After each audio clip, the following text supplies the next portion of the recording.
Hi, and welcome to another episode of Wine and Wisdom.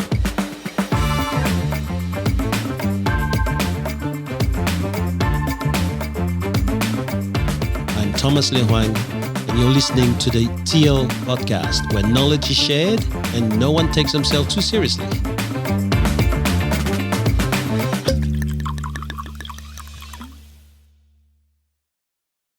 That was a good wine, so we better really follow up with something good, man. So let's speak. What are we doing? Let's speak mine. Which one was yours? Mine was the Brothers in Arms, Cabernet Sauvignon, 2018. I like the name. That's not And this here is something I really like. These people here all bought a winery in 1998 in Langhorne Creek, just south of Adelaide. And they just employed a winemaker and an assistant winemaker and just created their own brand. I mean, this is not bad, you know. So he's a salesman, and he must have sold his way through this because now they're pretty well known. And I love the name Brothers in Arms. So let's try this. There you go. Cam's reading. All right, mate, are you going to serve? Premium quality grapes. I was just reading. So what's good this week, guys? I haven't caught up with the news this week, but It's been 3 weeks. everyone seems to be getting a jab. That's for sure. Everyone's lining up for the jab, and Really? Oh. I don't see everyone I lining know up I for know a jab. lot of people that have. Oh, really? Yeah. Well, What was- maybe with what's just happened in Melbourne now, people are going to do it. So they went from 10,000 a day to 16,000 yesterday jabs just because of the 15 people outbreak in Melbourne. So Yeah, well, 15. conspiracy theory would say if you want everyone to get the jab, you just create another little outbreak, wouldn't you, guys? Conspiracy Cams put it out again. I'm still not interested I think it's because of you, mate. because of me. That we're recording very low rate of vaccination. They must be listening to you, Cam.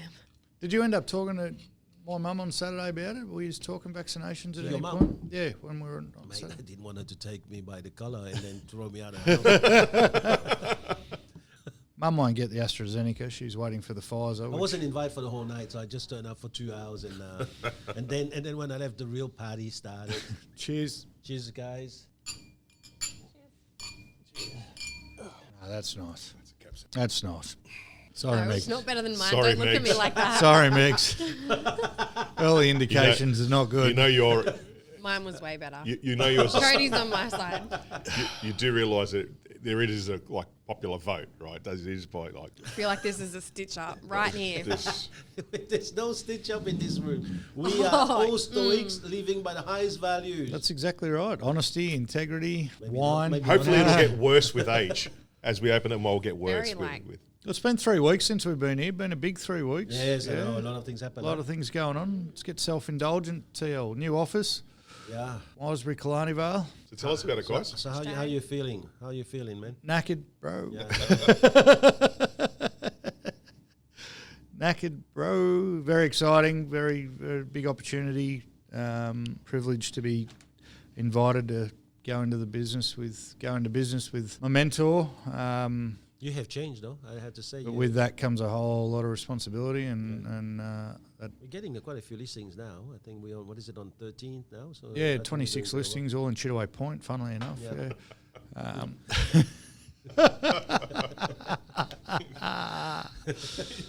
But like, I mean, well. I have to say, though, you missed out to competition. yeah, I did. Missed out on one. I missed one. That was someone that was a bit disappointed.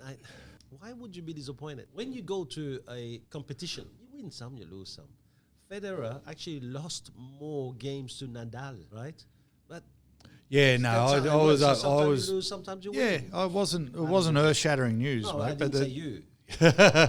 but the when you lose on schoolboy errors, that's where it chews you up. But that's not disappointment. That's just But some frustration and owners, anger. some you know. owners are not really getting it, and That this wasn't is- the owner's fault. I'm taking blame myself. No, but some owners are not really getting it. Some owners think if we're getting someone who is dressed nicely or who've made the last 4 sales in the area, we probably safe. It's a big mistake. That's including us. I tell owners, when they're gonna check us, they're gonna have to check us the same way. You don't pick a surgeon to operate on your son because he happens to be more popular as a surgeon. You look at his success ratio. How much higher does he get than competition? Right?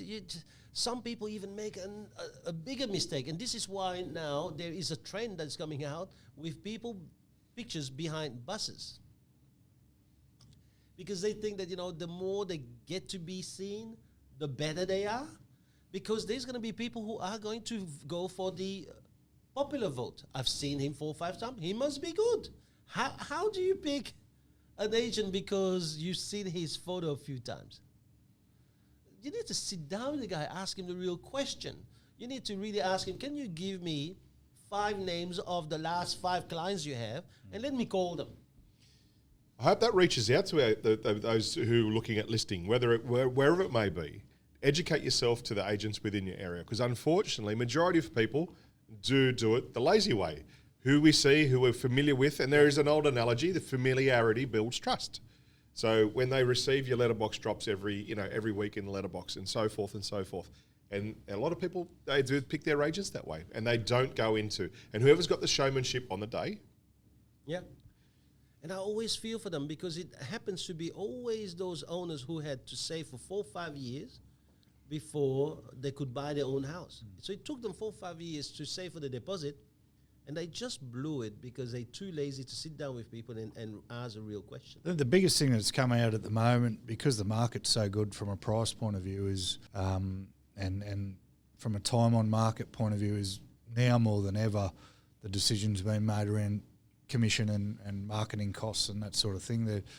The ability for an agent to show their value, because it's the owners are saying, well, prices have gone up 30%, which means your wage has gone up 30%, and things are selling in 24 hours, so why should we pay you $40,000 when the other bloke's only charging us $30,000? There's the skills coming back into the game. And it's another huge mistake. But I get that. So if I took 2 years to sell your home, I should be paid more? Yeah, no, that's the answer, 100%. Isn't it? But it's becoming more prevalent. Selling fast, no. Selling fast, we should be penalising the guy who was exactly. efficient. I've always said that. They go, you sold it without even putting it on the market. Are you going to drop your commission? And I say that. No, let's put it on the market and let it sit there for 6 months, and then you can pay me what I'm worth. But it's always, commission with agents has always been a discussion, but with the big jump that the market's taken in the last little while, it seems to be more of a discussion in general. But I think a lot of agents forget to remind their clients it's not the negotiated prices that last 5%. Whether it's gone up 30% or where we were 2 years ago, it's the negotiating that last 5%. It makes the difference. That's where that 5% can bring you another XY dollars. But how are you finding being involved in an office again? First time in a long time? I think a bit lost, because I have never been involved like that, even when I was back in real estate management and owning my show, because the way that I want to run real estate now is not to run a real estate office where I'm involved listing and selling. I think that's not running a business. That's working in a business. Yeah, it's being a slave to a business. I think for the moment, with the way that we're running this business of ours, we're really trying to build a portable business that can then go anywhere. So you imagine what we can do when we go to Monavale, when we can go to Stratfield, when we go to Wollongong, because we just apply the same thing. Principles, yeah. And right now, you've got, in the 2 weeks we've been open, you got listings already. We got, 3 listings? We got appointments coming out of your ears, maybe you don't even have a day off. So the model that way is already starting, and that's just with 2 young boys, Kane and Connor, who are really starting to hit it. So now look at that, and I multiplied by 3. It makes us, in 2 weeks, 9 listings. I multiplied by 6. It makes us, in 2 weeks, 18. So that's all we need to be doing. And it means now my job is really to dominate the air, to dominate marketing, to dominate what is it that we want out of our people, because some of these young kids that are joining us, like Connor, He knows you do the right thing by me. I am giving you a share of the business, not selling you. I am giving you a share of the business in 2 years. So, and to do that, it means that you have to be detached from having the need of, I need to make more money. And you have to be getting into the level where there's enough on the planet. How many breads do I need to buy?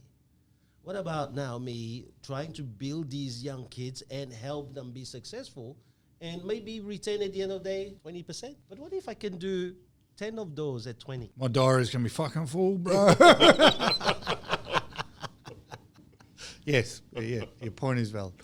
But I mean, it's probably I probably shouldn't be the one asking you these questions because I'm your business partner, but the other guys haven't asked yet. Has it challenged any... So you wrote the system that we all follow. You wrote the Wisebury way of doing things. Has it challenged any of those? We follow the bits we like. Let's go this way. Has it challenged anything, though? Has it challenged any of your No, it hasn't thoughts? challenged. No, if anything, the leadership part made it very easy. You probably noticed that, how much more easily it was to run this team. Yeah, 100%. You probably noticed how much more leadership was really required to get them to do the bit that they do. The difference between your other office and this office, probably you've done way more management on the other office, and this one here, you notice that you didn't even have to do any. It's not. And to me, that's the beauty of doing real leadership. You, in life, you either manage people or you lead. So I start from the line. Don't look for ways to motivate people. Just look for motivated people. Then you don't need to do the middle bit. And that's the bit. When we had a meeting with them yesterday, and I said to them, don't worry what you're doing. I don't care if you go home, and when you go home, what you do. We just meet once a week. That's enough. There's nothing else. You will see that, the fruit of that. You will see how that business will create way more income for you, and you didn't have to do that. Because right now, the other one is requiring the flogging, the whipping constantly, and when you stop whipping, the man goes down, and it's constantly reactive. You're creating anxiety in people. Sometimes you even create hate in people because they go, how can you do all that to me? You're fine. You're getting more and more. I'm not. That's going to be more resentment. So is it the difference of something new? Is it a different energy? Like, what's the difference in the two that you're comparing at the moment? Starts with A. It's accountability. That's the biggest difference. From day one. Expectation. Everyone's been accountable from day one, and the standards have been set high. And there's just been no questioning. And if there has been questioning, we've already had to release someone back out into the wild because they weren't the right person. And that and that's Thomas saying just look for motivated people. We're still getting it wrong. We still hired the wrong person at once to start off with, but you learn from that. I think TL learned a valuable lesson from that, and also not to listen to me and to go with his gut more often. But because in this partnership too, Cam and I are also learning to respect each other, to read each other. If he likes a donkey to go to Melbourne Cup, I have to say, well, okay, it's going to be a bit of money, but let's buy the donkey and see whether his decision is going to be that. If it's not right, then he'll pull the trigger. He'll have to shoot the donkey himself, so he knows. That's the way it is. The biggest difference is accountability. We're both very much on the same level as far as what we expect and what we'd like, and you talk about environment. Having everyone pulling in the same direction is so much easier in a way than having a few different directions being pulled at the same time. So. I challenge my guys in the other office everyone's working together at the moment, which has created a good energy. There has been a bit of new energy about it, but I challenge the other guys to watch it, learn from it, and rise to it. Because it can go two ways there when you're working in that environment. If you've got people performing at this level and people performing at a different level, you can rise to the challenge and go, I want to be where they are, or you can resent them for that. That's something I'm very mindful of as well. But I think to answer your question personally, Meg, it's all about leadership. I think that most people start leading, and then when the shit hits the fan, they jump back in, they do all the stuff. And what you need to be doing is that if you're asking a salesperson to be resilient, show courage and commitment, You as a leader must show courage and commitment. You must see that, all right, it's not really heading there. Well, gonna have to resist. You have to do it. Otherwise, it's too easy. You get in and you do it. Yeah, okay, I can jump in and I do and do listing. One, does that fulfill me? I have decided a long time ago I'm not gonna do something that doesn't fulfill me. That's life's too short for me to do things that are just bringing me headaches and not stirring my passion. So all I've done from day one is just apply leadership. I have to tell you, I've applied stuff from the book. Nothing else, just the books. The books say this, I just do it. Because I can't remember all the stuff in the books either, you know. But the biggest thing is to control myself. Like sometimes I get anxious about certain things that happen and I go, no, okay, now your hidden play, you allow it to play, you allow this to happen, get back on track. This is your job. What is your duty? Get these guys to success. And so you do it to yourself, where it would be easy to say, oh man, I just have to go back in. Nothing stops me really for me to just go and door knock up there. Nothing stopped me from let a box drop from 6 in the morning. Nothing stopped me from really, if I were to do this, then number one, all our people should be burning all my books. They don't work. And number two, that's not the quality of life that I ask people to look at. Because in the end, we all go. I was chatting to one of our young chap yesterday, because that's one of the leadership that I do. And he's seen it now. Every second week, I'm with them. I'm having lunch with them. Is it an hour lost? Ask them. Because in that hour, it's just them and me. Bloody good Thai food. Sorry? And bloody good Thai food. Bloody good Thai food. And yes, I don't do things like I'll pay this week, you pay. No, I'll pay. It's no problem. But during that time, that's the time when I learn about them. That's when they open up about their life. I learn stuff about their life that I would never have found. And it's the ability for them to share. If they didn't share, it's giving me signals. So these are all leadership stuff, right? Yeah. Then it allows me to just change the way I manage them. So do you think starting a new office as opposed to an existing office gives an advantage to that? Or do you think it's about just setting an expectation and you could do it from any level? You can do it from any level. But when you start with an existing office, you probably will be losing some of the manpower you have. Yeah, I was going to say. Which has happened to me. So when I did that with an office, I did that and I lost 50% of the guys straight away. But I stopped that guy from going broke within 2 weeks to making, back in 2002, got him within 6 months to making $270,000 profit. And it's very easy. I just want to have TL's back here for a second, because it's very easy for him to sit there and go, I'll just do what's in the book and hope that everyone believes it. I've already had people try and fill me out about whether that's what we're really doing. And one is shame on them, but two, ask me any question. Everything has been learned.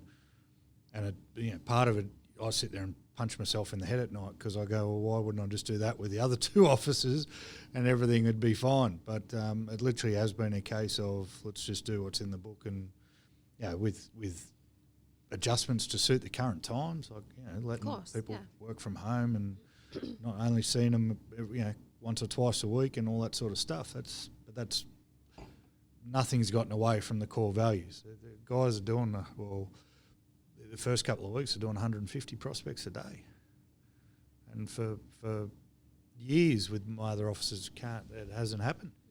And then you sit there and you go, well, here's how many appointments we've got on this end, and here's how many we've got on the other. You can't argue. I said to the guys yesterday, I've been trying to break his fucking system for 6 years. I haven't been able to do it. It doesn't. There's nuances in all of it, but the bottom line is these are the foundations that things are built on. So the challenge goes out, and that's the challenge. I wouldn't even say pressure, because I keep saying the pressure's on to make sure this stuff works. To you, I don't feel any pressure. I'm not weighed down by it. I feel the challenge, right? I feel the thing rising up in me that I love, which is competition. Like, we're going up against some beasts of agents out there. We're not out there pretending we're better than anyone else. The competition's real and it's tough, but that's exciting, man. That's what we get to go and test what we've learned and test what we've developed, and go to it. And that's not pressure. That's just seeing the challenge and running towards it instead of dodging it like so many other people did. I mean, that opportunity was there for others to take, and we'll take it head on. And so far, so good. Hard work, yeah, fuck yeah. But So do you think your other officers obviously cannot do anything but improve moving forward?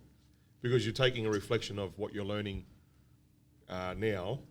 You'll obviously take a... They've already been they should have already been the beneficiary because of the situation we're in. Everyone's working out of one of those offices, so they're seeing it firsthand. It's not me coming back and going, oh, we need to do this and we need to do that, and So hearing is there an it improvement? third hand.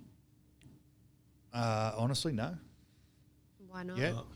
I think I disagree with you. Yeah. I've seen already improvement in you running them. I've seen improvement in them, but Performance levels is what I was getting at.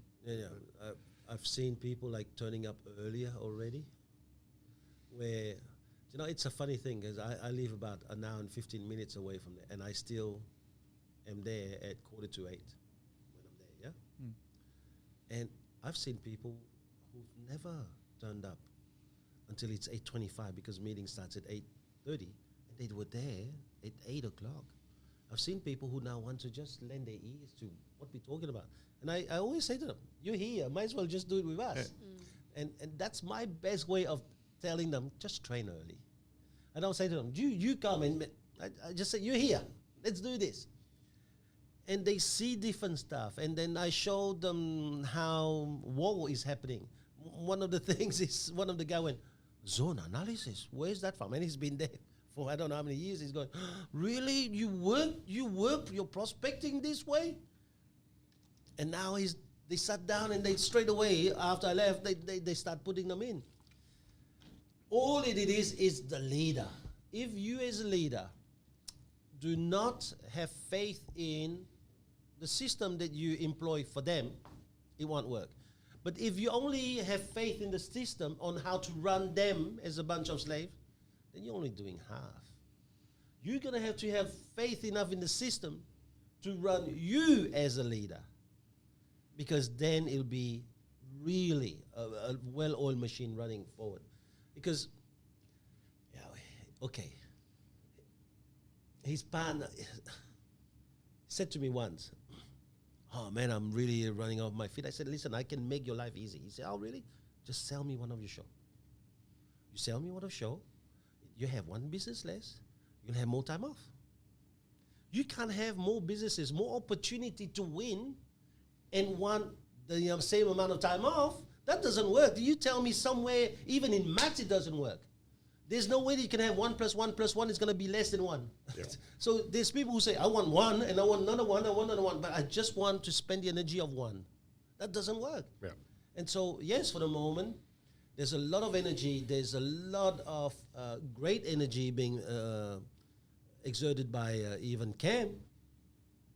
But that's not where we stop. This is where we begin. Beginning. So do you think there's a different leadership required in different markets? Or do you think it's the same? No, I don't think it's different market. I think it's different times. Okay. I think it's different times. Back in the times of my parents, you get a job and you stay there for 50 years until you retire.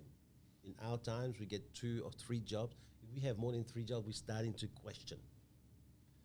In this time now, the first 7 is just a trial. Right? What was that guy we interviewed? Mate, we interviewed a guy yesterday. True. We interviewed a guy yesterday who was just there to see. I was just going to take any job I was offered to see if I liked it for a couple of months and then go. He goes, all right, I'll be honest with you now. This is after 15 minutes. No, but what he didn't see is how we just drove him to say all that stuff. Yeah. He was first, oh man, I'm going to do this, and there's no problem. And then he didn't notice how in 15 minutes we just drove him to just open it up.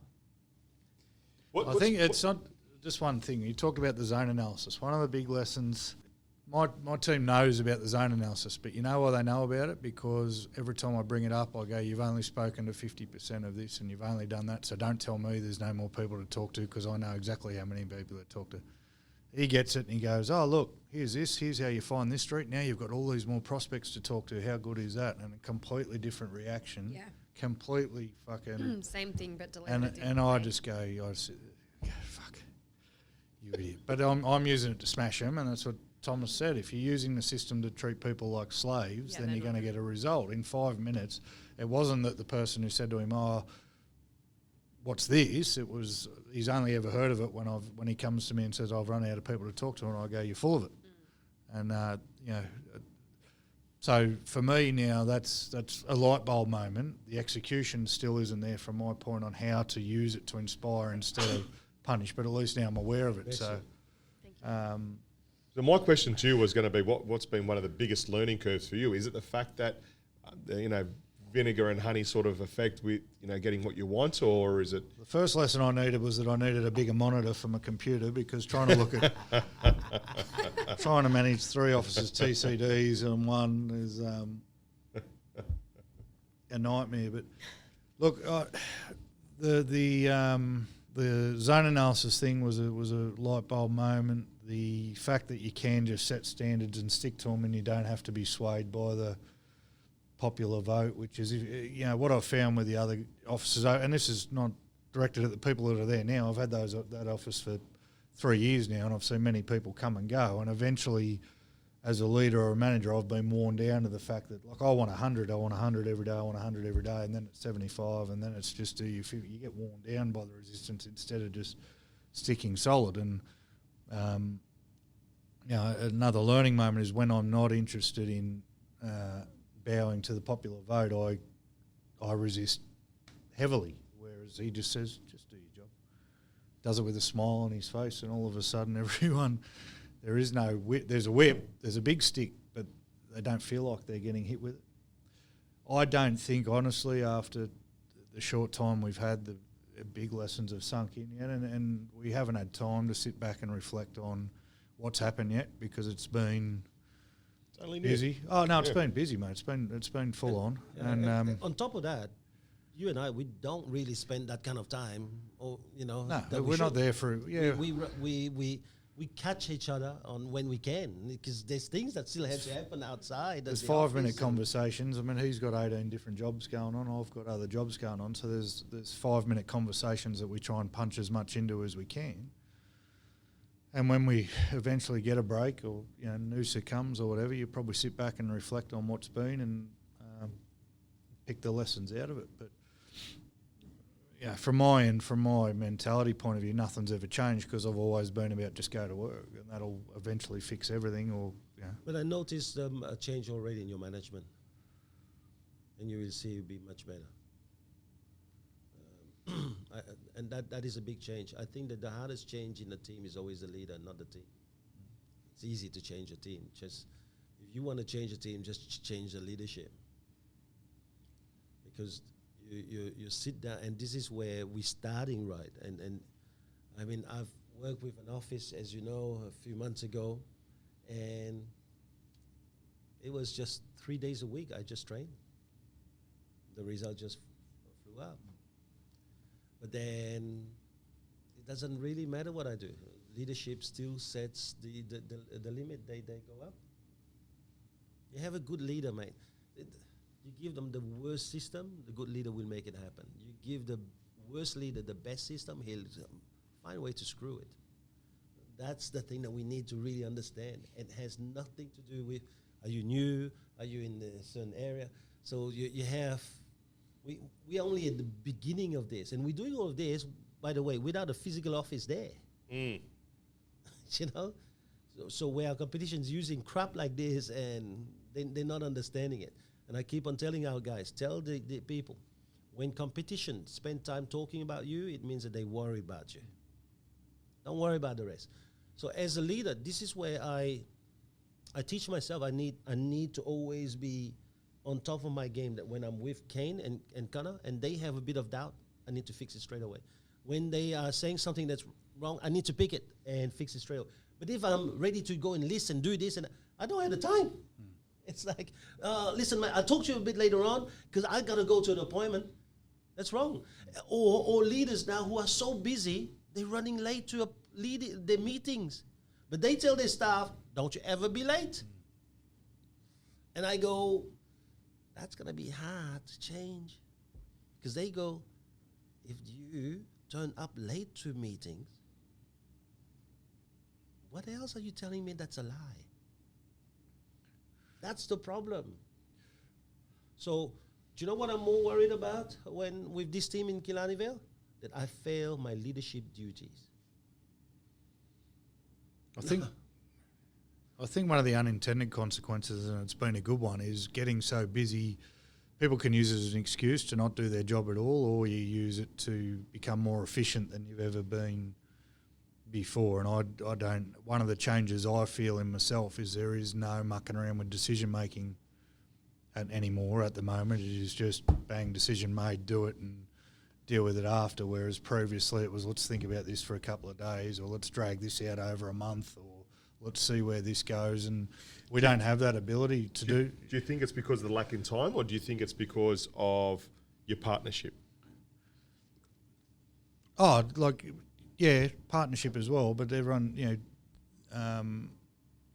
knowing that you've got that TCD sitting in front of you means you make decisions. You don't get to muck around. I know the thing about the partnership that helps that is I know regardless of whether we talk about it later on down the track, at the time he's got my back, regardless, right? Yep. And that's a very powerful thing. Then it's back on me to go, try not to fuck it up. But you're doing a bloody good job. Try not to fuck it up. No, I'm not. But you go. These are the thoughts that you have. But one thing, time, and it is a time thing for me because at the moment I am listing and selling in 3 offices. There's no shying away from that. So when a decision's got to be made, it's made real quick. Still try and put the thought into it. I'm doing a much better job of taking care of myself in between days and nights and weeks because you can't do what we're trying to do. And TL's in the same boat, not with multiple offices. Well, he is. He's trying to run a network. But, Empower and all the other shit that goes on with running a network. So many things going on and so many facets. Yeah. You've basically have to become efficient or you're going to perish. Yeah. And I think a lot of other people use it as an excuse. Oh, I don't get it. I've got so much on. I forgot about this because I've got so much on, or I couldn't do that because I've got so much on. Time. That's why I sent you a message at 4 this morning. 3:26 this morning. Unbelievable. So you just get efficient. But, Cam, obviously, look, outside in, you had 2 offices, now 3 and so forth, mate. The other 2 can't help but get better from 100%. It's true, mate. Definitely. It can't help but get better. At the beginning you said, it sounds like a fucking interview now, but I just got a question. You said from the beginning, the biggest thing you found is accountability. Yeah. All right. I'm simply asked is what weren't you doing that you're doing or that Thomas is doing? I know it's accountability, but how does that look? You can understand the question? Yeah, I understand the question. I think with the staff, more so with the staff. The staff are getting results, the staff are doing their job because there's no other option, right? What is the other option?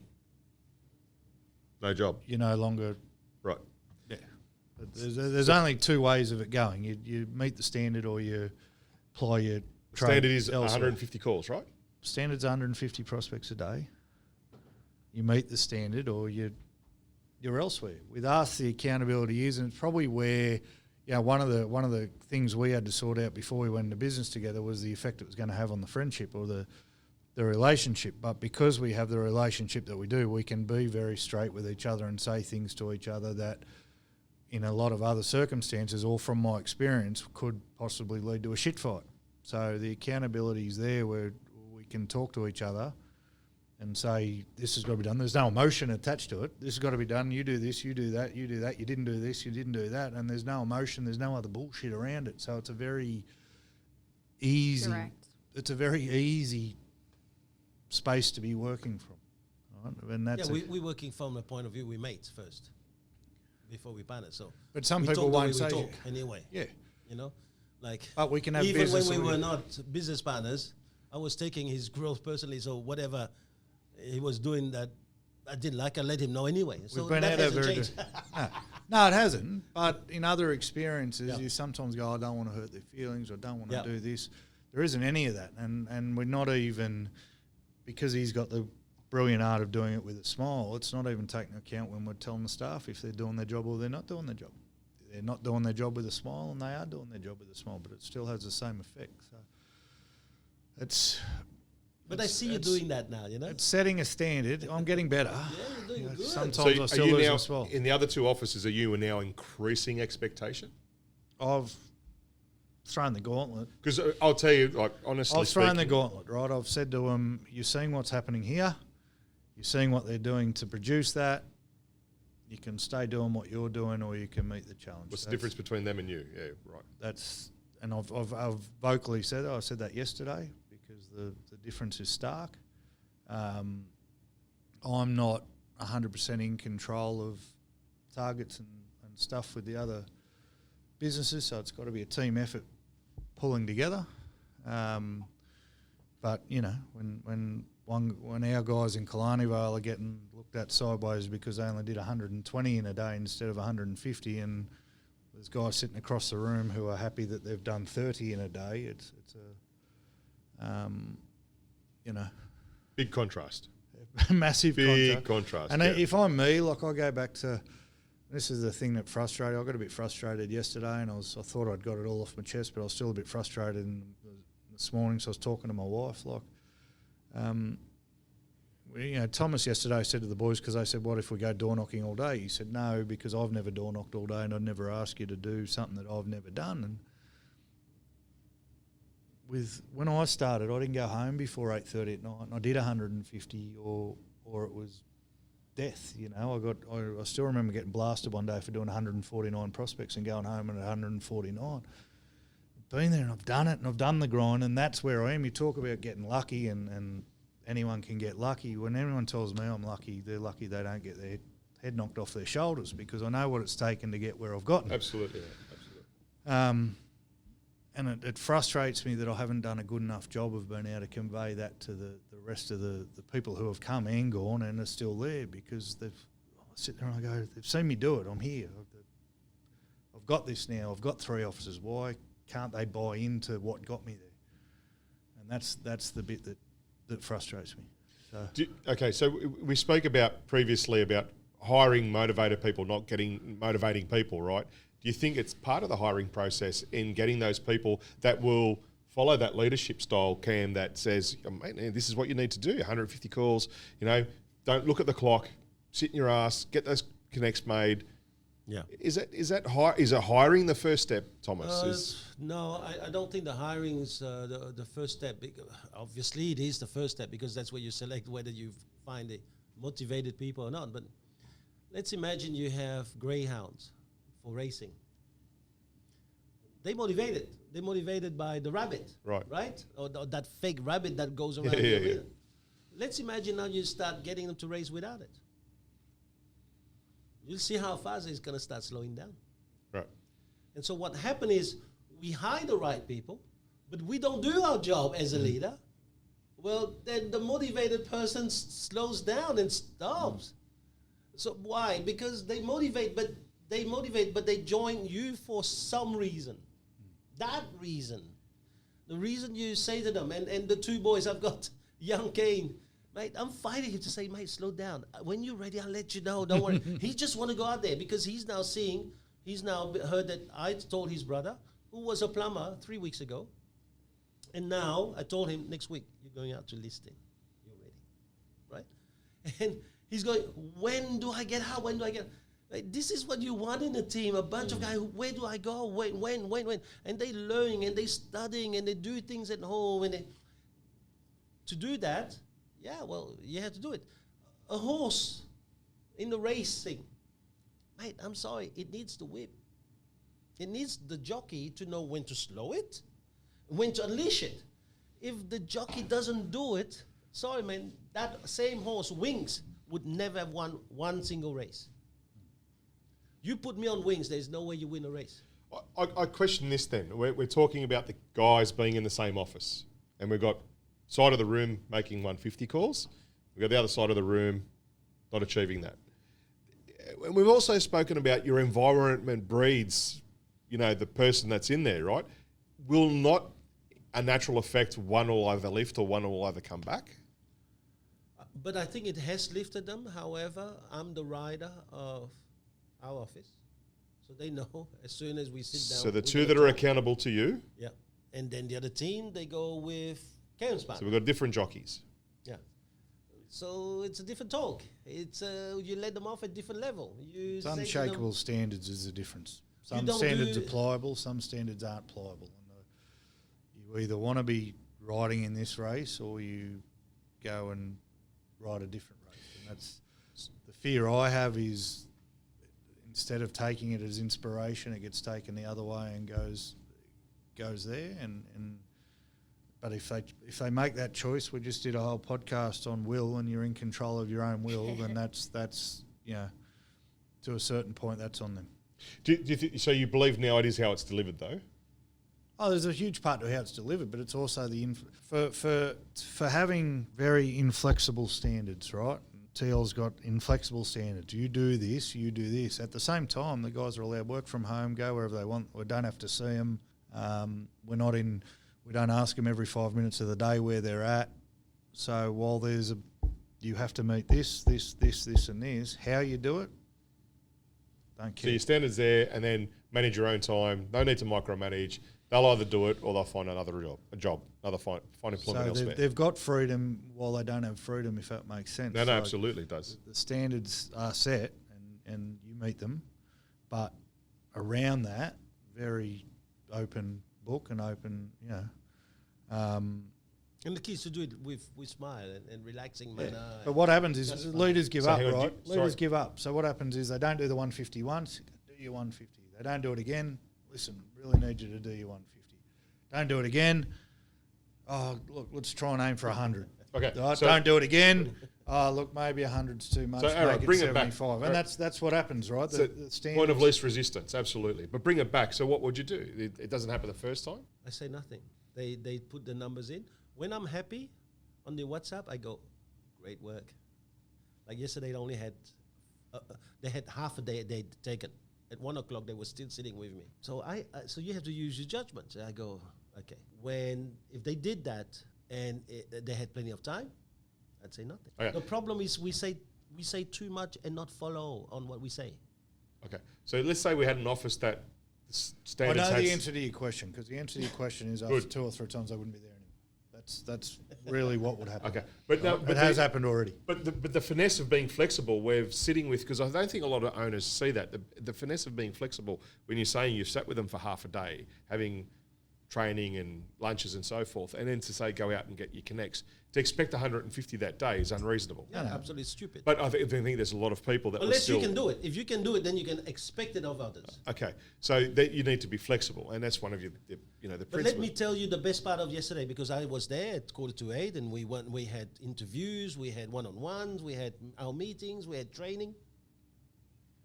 If you were to ask them what was the best part of yesterday, what do you think they'd say? Lunch. That was lunch. Absolutely. Lunch was where I did all my leadership. And hands in our system, I said, a leader must do that first before he goes out to the first listing. A leader, that is number one. That's when he looks after his little baby. Let's imagine it. Forget your team. You're now employing your son, daughter, your son, daughter. What would you do? Isn't it that time at that lunch that is the most important? But then most leaders, I don't have the time, man, I have to run here. And you just sacrifice the most important part. And do you know why they'll tell you that was the most important? Because I spoke about work, life. Work, how to link it with life. And then I gave them solution about life. And then I link it to work. And suddenly, they didn't get it. If they listen to this, they're probably going to start getting it. Which is good. I don't have a problem because Absolutely. it's open window. That's how I work. And it helps them. Yeah. But then they go, he's helping me improve my own life. And I think that's the bit that we need to understand about Wayne Bennett. Wayne Bennett doesn't teach them how to play football. They know how to play football. Just teach them how to be a better person.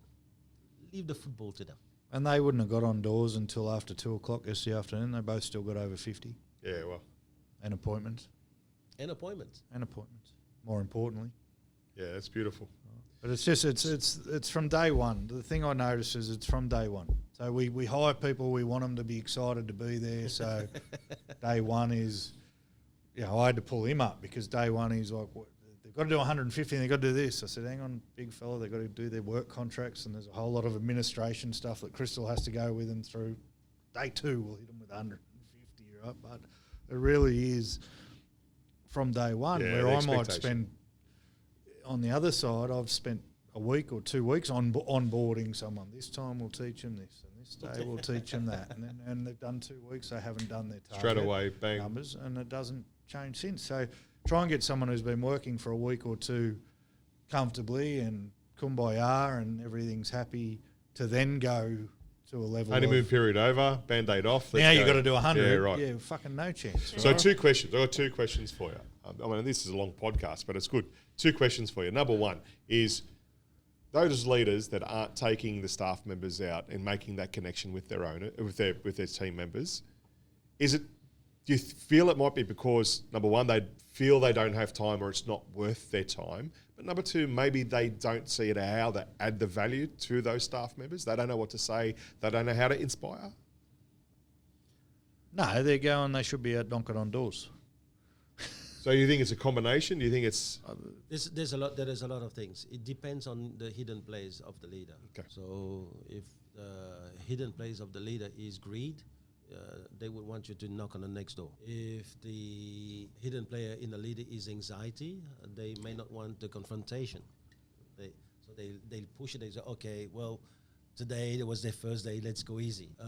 If the hidden player is, for example, let's say shy and defensive, they're going to try to even make excuses for them and sell them the excuse. I tend to think a bit different. If I can't make these people successful quick, they're going to hate me. I have to make them successful fast. okay?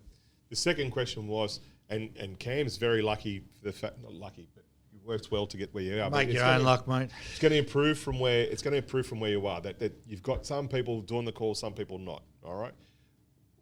How would we now move those people that we've maybe had the standards sub-standards for those people, 50 calls a day?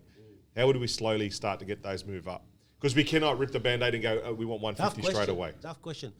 I will fix that if you can stop a dog that's been peeing on the same carpet for the last 6 months. If you can stop that dog, I will fix your recruit. Well, I usually get rid of the carpet to start with. Well, then you might have to get rid of the carpet too. Because you can't, once you give it can't go back. That's what I'm saying. That's once. You don't think you can steadily increase those numbers? No, because what you need to realize, and I think that's what Cam has understood, they have been working on you on steadily decreasing. So how can you increase it when they work at decreasing and they now master the art of decreasing it? If they're increasing the results, though, then the numbers should decrease. What do you mean by that? If they're increasing, like if they're now out doing more of the physical face They're to going face to 2 and listing stuff like appointments that, a day. then the numbers come 100%. down. Leave them alone. The numbers come 100%. down. Yeah. No, but we're So talking it about depends on experience trying to get the people we to leave that them- level. But you got to get them to that level. first. That's what he's saying. Clarify. We're talking about someone who's prospecting all day. They're not doing anything else. We're talking about people with zeros on the board. Right, mate. right. Too many So- people floating around with zeros on the board, talking to 10 people and waiting for that zero to turn into a Magically one, turned into you a know? one, yeah. And Okay. it's not physically possible. It's the talk I gave yesterday. You can't, if 1 in 100 people are selling and you're talking to 100 people in a week, what are your chances of finding that one person? Then if you find that one person, you better hope you're a 1-in-1 lister, because you better get that fucking listing appointment. Then you got to hope it sells, and then you got to hope the bloody thing sells, which isn't a guarantee. So you're leaving a lot to chance there, only talking to 100 people a week. Listen, I think we've been going around now for way too long. We're going to have to stop it there. But let me tell you what way is the thing. It is our inability to control our hidden plays that forces us as leaders to replay the same tune we play, and not being able to open our eyes like a stoic to look at the new field we're playing in and play from real reasoning rather than hidden plays. That's it. If you understand that, you can change everything. Because the leaders who are scared of doing the new things, the leaders who are lazy and going back to their old ways, the leaders who are greedy and just use, and they've already planned their own future and doing whatever they're doing. Doesn't matter what's going to happen here because they're going to suck everything out. There's going to be the leaders who've always done the bit that they've done, and they're not going to do anything new because the bit that they've done worked for them, and it's great that they kumbaya in this group, and then that's it. Then there's the leaders who have always been about, I will steal and lie and cheat because that's how I've done it. But it won't change. What happened? The hidden players are still the main drivers. It takes a very hard guy to go not from the limbic brain, but to start now feeling hard to know exactly how the rational should start thinking and realize when the saboteurs start talking to him, when the hidden plays are starting to be triggered, how he can recover back to hard by going through vagus nerve. All that stuff has to start working. Then once that hardware is right, now software. Am I talking about something that is big deal? Am I talking about something that is? Am I talking about something that is really important because it's value or it's hitting belief? All that stuff, it's software. So I'm taking away from this, leaders need to look at leaders first, as simple as that. That's it. They need to work on themselves more than they're working on their team or in their business. Absolutely. My fear in Killarney Valley is not that they fail, it's that I fail them. Wonderful. All right? Awesome. Well done. Great wine. Thanks, Thanks, guys. guys. Thank you. Bye.